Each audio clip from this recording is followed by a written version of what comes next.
Saludos, Iglesia. Con ustedes una vez más el obispo Alejandro Guevara de la Iglesia Anglicana de Continuación en Latinoamérica, que funge como provincia para Latinoamérica o Hispanoamérica mejor, de la Comunión Anglicana Emanuel. Somos de espiritualidad benedictina, de la Tercera Orden Benedictina, y quedamos abiertos a resolver cualquier inquietud que ustedes tengan respecto a la orden. Si alguien quisiera ser parte de la orden, con mucho gusto puede escribirnos. El WhatsApp nuestro es más 57 315 040 0589. Repito, 315 040 0589. Escríbanos. Si usted cree que tiene influencias malignas, si usted cree que necesita orientación espiritual, si está pasando por un momento oscuro, por un desierto, si hay algún conflicto interior que usted necesite resolver, si hay heridas del pasado, si hay opresión, depresión en su vida, o simplemente si usted quiere acercarse a Dios, estamos dispuestos. WhatsApp más 57, que es el prefijo de Colombia, 315 040 0589. Iniciamos en este día entonces en la presencia de Dios, en el nombre del Padre, del Hijo y del Espíritu Santo. Amén. Oremos. Omnipotente y misericordioso Padre, hemos errado y nos hemos extraviado de tus caminos como ovejas perdidas. Hemos seguido demasiado los designios y deseos de nuestro propio corazón y hemos faltado a tus santas leyes. Hemos dejado de hacer lo que debíamos de haber hecho y hemos hecho lo que no debíamos de hacer y en nosotros no hay salud. Mas tú, oh Señor, compadécete de nosotros, humildes pecadores, y libra, oh Dios, a los que confiesan sus culpas. Restaura a los que se arrepienten según tus promesas declaradas al género humano en Jesucristo nuestro Señor. Y concédenos, oh Padre misericordioso, por su amor, que de aquí en adelante vivamos una vida sobria, santa y justa, para gloria de su santo nombre. Amén. Quiero que tengan en su memoria corta estas palabras, esta última petición que le hacemos a Dios en esta oración. Que vivamos una vida santa y justa. Es el clamor nuestro de cada día delante de Dios. Ayer estuvimos tocando un tema bastante importante, yo digo que de suma importancia en la doctrina cristiana, y es el tema de la soberanía de Dios, o Dios soberano. En cortas palabras, decíamos que todo el mundo cristiano está de acuerdo en que Dios es soberano. Eso no lo tiene en duda ninguna denominación cristiana. Ninguna fracción del cristianismo va a cuestionar que Dios es soberano. Incluso me atrevería a decir que casi ninguna religión se aparta de ese postulado. Todas están adorando, creyendo y tratando de conectar con un Dios que es soberano.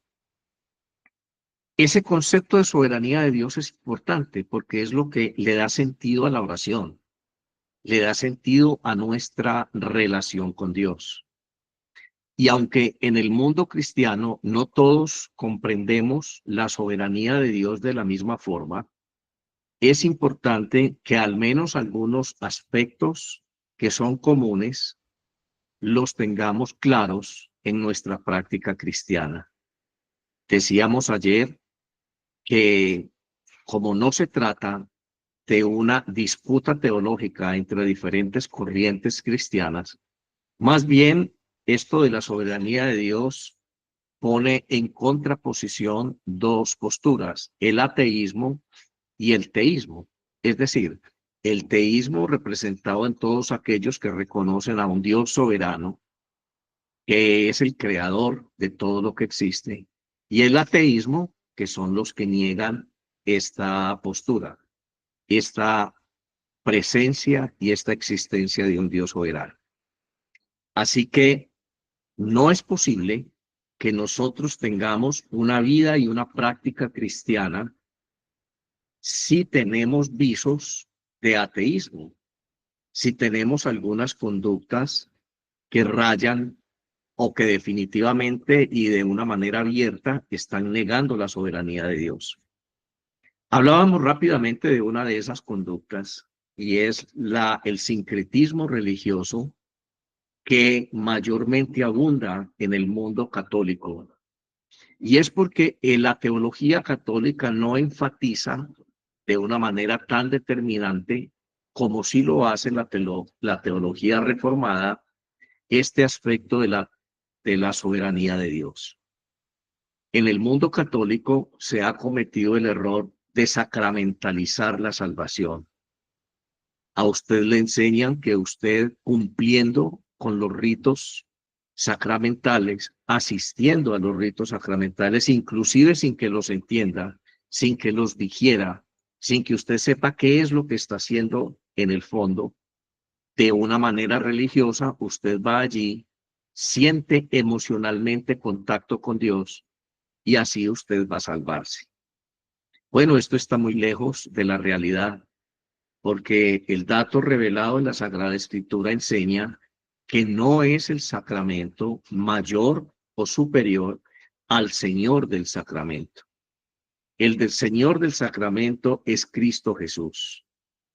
Y creo que hay una necesidad urgente en todas las vertientes católicas, anglicana, ortodoxa y católico-romana, de volver a entronar a Cristo Jesús en el centro del discurso de la Iglesia. No podemos seguir divagando en esto. El centro del discurso de la Iglesia debe ser Cristo Jesús y con humildad conocemos que las iglesias reformadas en ese sentido ya han tomado cierta ventaja. Es por eso que encontramos que se nos hace difícil a nosotros mayormente los cristianos entender o comprender la soberanía de Dios en los términos tan eh, eh, livianos o en los términos tan simples como nos la han querido proponer o presentar. Y ahora estoy hablando para todo el mundo cristiano, porque aunque en las iglesias reformadas se hace un poco más de énfasis en esto de la soberanía de Dios, aún hay un abismo, hay una laguna muy grande donde esto de la soberanía de Dios se acepta en estas esferas reformadas más que todo desde el fundamentalismo religioso y no desde una comprensión adecuada y racional de lo que es realmente un Dios soberano. Hoy quiero aportar un enfoque más al que hicimos ayer. Ayer estuvimos básicamente hablando de esta soberanía de Dios y decíamos que nada en el universo sucede sin que Dios tenga injerencia en ello. Pueden suceder en este mundo cosas a través de los humanos, de las acciones humanas, a través del devenir de la naturaleza. Decíamos que Dios hizo la naturaleza sujeta a leyes naturales, a leyes de la física, de la química, a leyes biológicas. Todo está estrictamente ordenado y tiene un orden lógico en la naturaleza. Todo tiene su tiempo. Así que hay cosas que suceden simplemente porque es el actuar de la naturaleza. Y también hay cosas que están sucediendo por el mal uso o buen uso que el conocimiento del hombre sobre la naturaleza pueda generar. Estamos hablando de la ciencia y hay máquinas y hay tecnologías que ayudan a bien, pero hay máquinas y hay tecnologías que no están ayudando a bien. Están siendo causa de destrucción del género humano. Sobre todo esto, Dios es soberano. Dios hizo la creación e hizo la naturaleza humana de una manera específica. Al hombre lo hizo sin una orientación al mal. No hizo al hombre para que conozca el mal. El hombre fue orientado al bien y en base a esta orientación, Dios le dio al hombre la capacidad y la misión de gobernar la naturaleza. El hombre era la imagen y la semejanza de Dios en una forma más exponencial en la que nosotros podamos concebir esta afirmación. Tenemos una realidad que contemplar y es que el hombre en ese uso, en esa condición de ser imagen y semejanza de Dios, gozaba junto con las demás criaturas en el cielo de un don divino que es el don de la libertad. Dios es un ser libre y sus hijos, estoy hablando de los hombres y de los ángeles, también somos libres. Ese uso de la libertad, esa facultad de la libertad nunca fue alienada por Dios. Es exclusivo de cada uno de sus hijos. Así que estaba en el hombre continuar siendo la creación de Dios o estaba en el hombre no continuar siendo exactamente el modelo creacional de Dios y apartarse de allí. Fue entonces cuando el hombre decidió hacer caso a un argumento venido de una mente maligna que odia a Dios, que le dijo, usted puede llegar a ser Dios. Dios es mentiroso. Dios es egoísta porque él sabe que si usted toma del fruto del árbol que está en el centro del jardín, usted va a ser igual a Dios, conociendo el mal. Ya conoce el bien, ya tiene poder sobre las cosas hechas. Usted es el Señor de la creación, solamente le falta conocer el mal y usted será igual a Dios. ¿Le pareció ese argumento bueno a Eva y también a Adán? Y tomaron una decisión errada que trajo consecuencias funestas. Ya el hombre no podía gobernar la creación, ni gobernar su propia vida, ni tomar decisiones sabias y santas, conforme a la naturaleza que Dios le había dado inicialmente, porque había la conciencia del mal en su forma de pensar. Era imposible a partir de ese momento para el hombre agradar a Dios, hacer lo que Dios quería que él hiciera, que cumpliera el propósito para el cual Dios lo creó. Bueno, Dios en su soberanía, en su perfección, no modificó las reglas o las circunstancias bajo las cuales hizo el devenir de la naturaleza humana y de la naturaleza que el hombre desde su humanidad debía gobernar. No limitó la inteligencia humana. Es un Dios perfecto. Lo que Dios hace es inmutable, o sea, no cambia, porque proviene de un Dios inmutable. En eso consiste la perfección de Dios. Ahora, todo esto nos presenta nos trae a nosotros una pregunta, una inquietud. Lo voy a leer en estos términos. Aunque Dios ordena todo lo que sucede, siempre lo hace a partir de esta premisa. Él no es el autor del pecado. Él no maneja la naturaleza humana. No quita la contingencia de la causa y efecto en el orden natural. Dios está sobre estas tres premisas. Dios no fue el autor del pecado. El pecado fue una decisión humana. Dios no maneja la voluntad humana. A partir de allí, el hombre tuvo la oportunidad de hacer la voluntad de Dios a través del cumplimiento de la ley en el primer pacto que Dios hizo con Abraham y sus descendientes. Dios no está ingiriendo en la naturaleza humana. Ese principio de libertad es inmutable. Dios nunca lo va a violar debido a su perfección. Y Dios tampoco modificó las injerencias de las causas y los efectos en la naturaleza creada, en el orden creado. Dios está por encima de estas circunstancias. Él es soberano.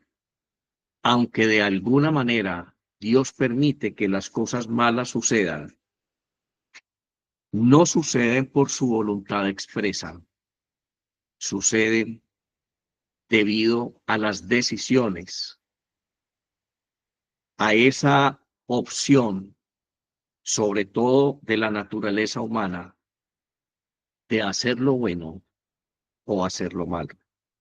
A través de la historia, el hombre no ha podido gobernar la naturaleza con la conciencia divina. En sus decisiones se han antepuesto el egoísmo, la ambición y otros factores que tienen hoy el planeta en sobrecalentamiento, que tienen hoy el planeta a portas de una sequía irremediable, que tienen hoy un planeta contaminado en los mares y contaminado en los ríos. El hombre perdió la opción de vivir en armonía con la naturaleza.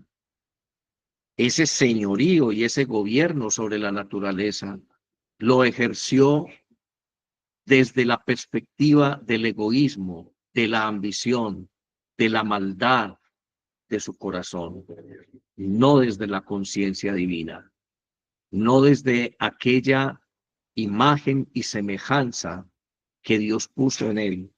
Y las consecuencias las vemos a través de la historia.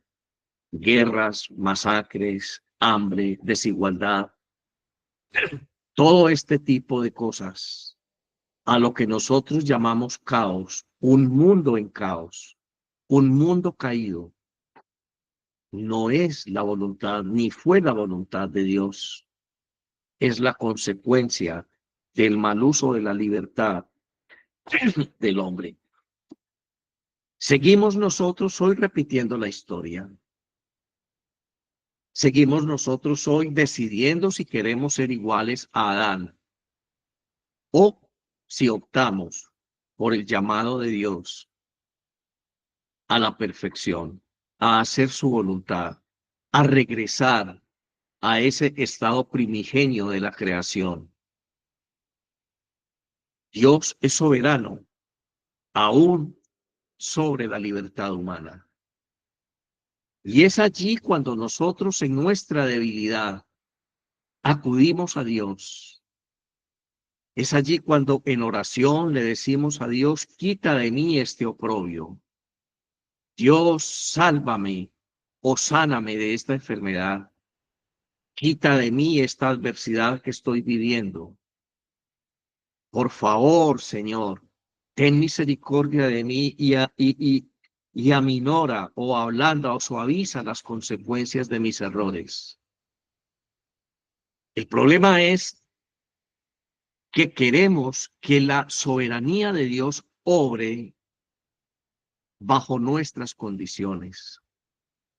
Todo el mundo está acudiendo a Dios para salvar una situación específica, para superar una enfermedad, para superar una situación, una circunstancia que no le está trayendo bienestar a su vida.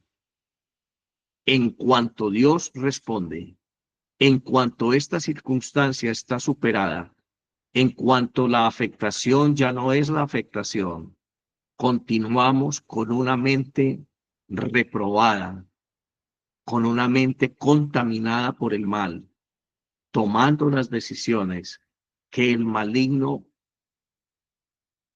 induce en nuestra voluntad. No estamos honestamente contemplando a un Dios soberano. Ahora voy a formular otra pregunta. ¿Está Dios obligado a impartir misericordia en la dinámica de la relación de un Dios santo con un mundo impío, con un mundo imperfecto, con un mundo caído? ¿Qué circunstancia podríamos nosotros aducir como argumento a través del cual pudiéramos afirmar que Dios está obligado a tener misericordia de la raza humana? Absolutamente no hay ningún argumento. Diríamos nosotros entonces que no es justo que Dios, siendo un Dios bueno, un Dios perfecto, un Dios que sabe que pueden ocurrir cosas malas en nuestra vida, aún por nuestras malas decisiones, pero Él es un Dios bueno, pero Él es un Dios perfecto en amor, entonces Él estaría obligado a tener misericordia. Y cuando pensamos de esa manera, entonces estamos entrando en la dimensión del concepto de justicia. Para muchos no es justo que Dios, siendo un Dios perfecto, no intervenga en el devenir de las circunstancias humanas. Y aquí quiero hacer una claridad. La soberanía de Dios, la misericordia de Dios, no es igual al concepto de justicia. La misericordia, por definición, es un acto de la voluntad del ser. Usted tiene misericordia y se compadece de quien usted quiera. Igual lo dice Dios. Yo tengo misericordia de quien quiero tener misericordia. Así se lo dejó claramente expresado Dios a Moisés. Quien quiera leerlo, lo puede leer en el Éxodo, en el libro del Éxodo 33:19. Claramente Dios le dice a Moisés, yo tengo misericordia de quien quiero tener misericordia y hago bien a quien quiero hacer el bien. La misericordia es un acto de la voluntad del ser. A usted nadie lo puede obligar a tener misericordia y compasión y a actuar bien y en caridad fraterna con alguien. Nadie lo puede obligar. Es un acto de su corazón. Pero la justicia es diferente a la misericordia. La justicia se debe. Cuando yo cometo una falta, debo restaurarlo. La justicia me reclama perdón en mi contra. La justicia es algo que debe darse. La justicia es algo que debe equipararse en las relaciones humanas, en los actos humanos. La justicia es un deber, la misericordia es una opción. Así que está equivocado todo aquel que exige a Dios que por su justicia tenga que tener misericordia de sus actos. No, hermano, no se equivoque. Dios tiene misericordia de quien quiere tener misericordia. Ayer leíamos un texto que nos narraba el hecho de un hombre de Dios llamado Josué, que fue el líder que reemplazó a Moisés en la conducción del pueblo. Estaba Josué en una guerra contra los amorreos y los amorreos iban huyendo, pero era imperativo terminar con esto y ya se acababa la luz del día. Y si llegaba la oscuridad, quedaba esta situación muy difícil de determinarse. Era algo que había que erradicar de raíz. Entonces, este hombre Josué estuvo delante de Dios orando. Y en esa pureza de la certeza de saber que Dios es misericordioso, que Dios está para él, para su pueblo.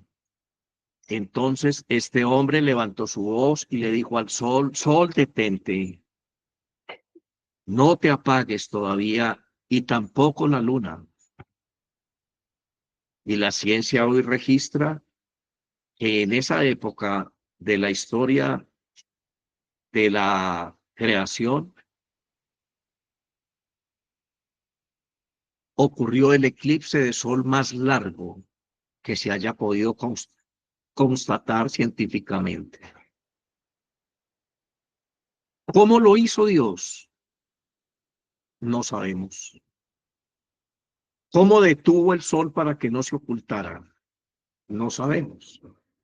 Lo que sí sabemos es que Dios lo hizo. Lo haya hecho a través de un eclipse, lo haya hecho de la forma en que lo haya hecho.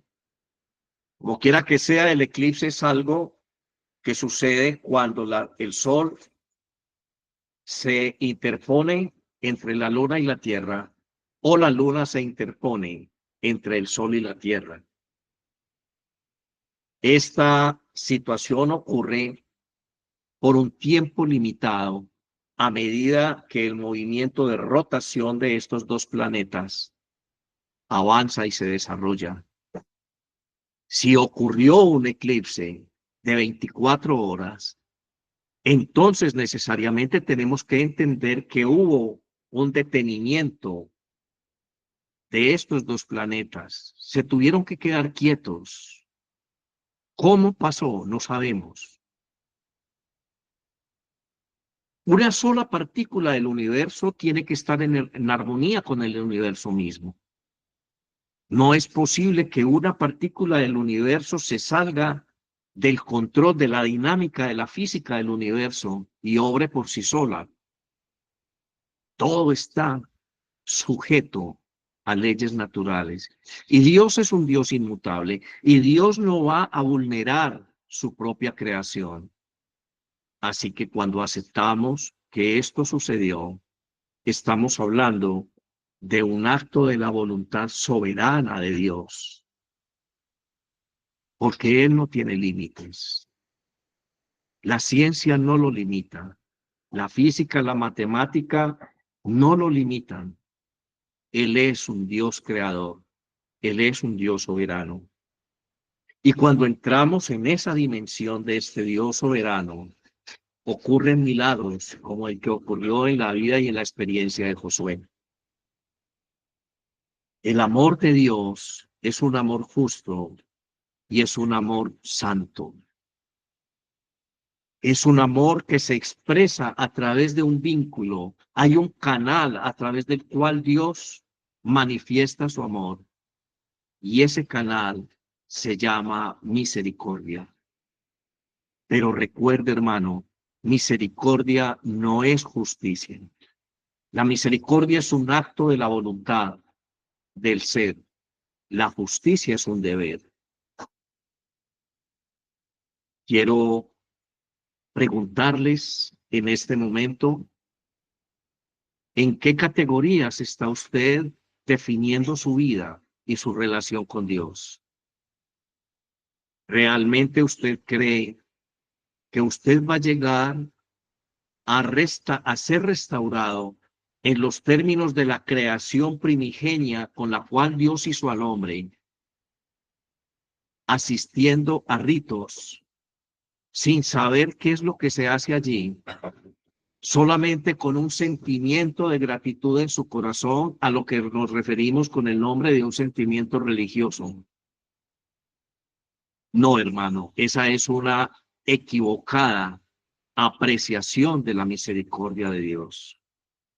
La misericordia de Dios expresa el amor de Dios, pero el amor de Dios es justicia antes de ser misericordioso, porque la misericordia y la justicia no son iguales. Usted necesita ser justificado, usted necesita ser perdonado, usted necesita conocer el amor y la misericordia de Dios. Y ese amor y esa misericordia de Dios se hicieron carne y habitó entre nosotros. Y tiene nombre, se llama Jesús. Ese amor y esa misericordia de Dios llegaron a un culmen en la expresión de ese amor misericordioso, y fue el sacrificio de la cruz de Cristo. Cuando usted comprende la dimensión del sacrificio de Cristo, entonces usted va a comprender la profundidad de la misericordia y detrás de ello de la soberanía de Dios. No es posible la jactancia, el orgullo, no es posible en una vida, en la vida de un cristiano, la prepotencia, estar juzgando a los demás, sentirse que yo soy el único que tengo la verdad revelada de Dios, decir que soy la única iglesia a través de la cual Dios va a salvar a la humanidad. Perdóneme, pero voy a usar una palabra inadecuada, esas estupideces están pasadas de moda.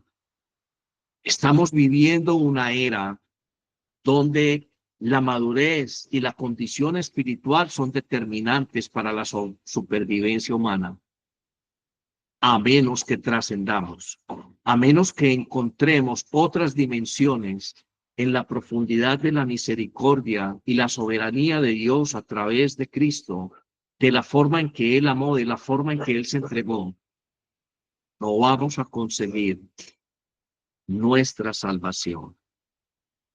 Es un hecho que no vamos a quedarnos en esta vida para siempre. Es un hecho que tenemos una existencia limitada en este mundo y lo comprueba la historia. Su abuela, su bisabuelo, su tatarabuelo ya no están.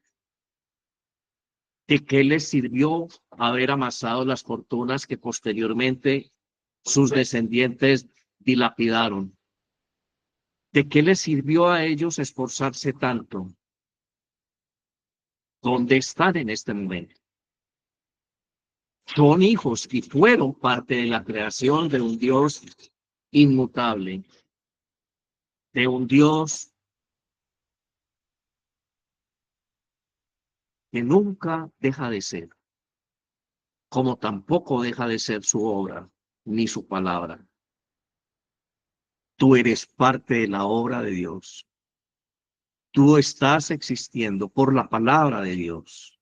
Tú tienes un destino eterno y nuestra eternidad está orientada a regresar a Dios. Para eso Él nos dio su imagen y su semejanza. Igual que Adán y que Eva, tú puedes tomar una decisión en el rol de la forma en que estás llevando tu vida. Cada día tú estás enfrentado ante un Dios soberano que no está obligado a darte explicaciones por las cosas malas que suceden, por la injusticia en este mundo, por el caos de este mundo. Él hizo un mundo bueno y perfecto. Él te hizo según su imagen y su semejanza. Él está por encima de esas consideraciones. No es Dios culpable del caos, ni de las consecuencias del pecado, ni de las consecuencias que este pecado ha traído a tu vida. Solamente a través de este acercamiento que propone el mensaje de Cristo, es posible para nosotros encontrar la inmensidad de la riqueza, del amor y la misericordia de Dios. Volver a empezar, nacer de nuevo, volver a escribir la historia de mi vida. Un Dios que tiene la autoridad para borrar tu pasado, para hacer que todas las cosas sean nuevas en ti. Un Dios que tiene la opción de influenciar a través de su espíritu tu mente, tus decisiones, tu naturaleza, de tal manera que tú desde tu libertad cada día puedas elegir y gozarte en su santidad. Un Dios que es soberano aún sobre esa naturaleza humana que tanto problema te ha traído a ti y a mí hasta hoy. Padre, en el nombre de Jesús, en este día estamos rindiendo gloria, alabanza y honor a tu soberanía. Hoy comprendemos que un Dios soberano que todo lo puede no está obligado a tener misericordia. Tú respondes a estas inquietudes cuando dijiste a través del apóstol: todo es posible y todas las cosas ayudan a bien para quienes están en Cristo Jesús. Transliterando esta expresión del apóstol, Cristo Jesús es la encarnación de tu misericordia, la encarnación de tu soberanía, de tu amor y de tu justicia. Solamente allí podemos nosotros comprender la dimensión de tu amor y encontrar una solución definitiva a todas nuestras quejas y una respuesta a todas nuestras inquietudes. Asístenos con la presencia de tu Espíritu para que podamos hoy comprender la verdadera dimensión de tu misericordia y tu soberanía en la persona de Cristo. Amén y amén. Dios les bendiga. Muchas gracias. Mañana los invito, 7 de la mañana de nuevo, a acompañarnos en esta devocional y oración de cada día. Les habló el obispo Alejandro Guevara de la Comunión Anglicana Emanuel y arzobispo para Hispanoamérica de esta fracción de la Iglesia de Cristo. Dios les bendiga, un abrazo muy grande y estamos en contacto. Recuerden, WhatsApp más 57 315 040 0589. Un abrazo para todos.